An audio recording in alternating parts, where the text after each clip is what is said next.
For example 5, we're going to work through the 4 portions of the example that are circled. Then I'm going to ask you to pause the video, work through the remainder on your own, and then turn the video back on and see how you did. So we have 4 sets that we're going to consider. Set A is the set of all single-digit numbers. So think about all of the digits, for example, on your phone or on a computer keyboard. And then sets B, C, and D contain the numbers as defined.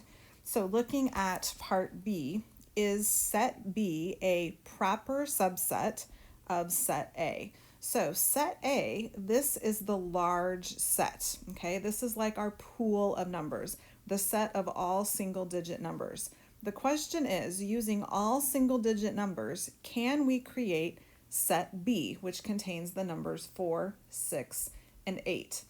So again, if you thought of the digits 0 through 9, like written on a piece of paper and all thrown in a hat, you could pull out the number 4, the number 6, and the number 8 to create a set B.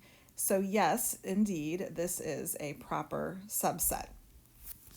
Going on to question D, is B a proper subset of set D? So again, set D is all of the things we have available. So what we have available is a 6 and an 8.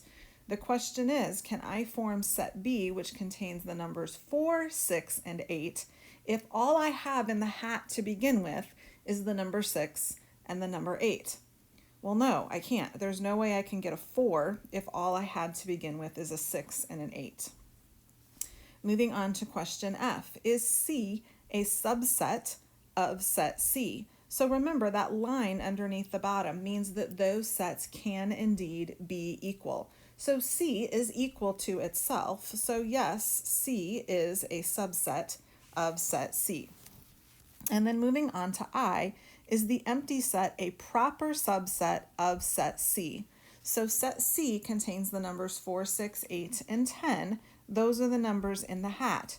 Could I form the empty set using those numbers? Well, yeah, I can.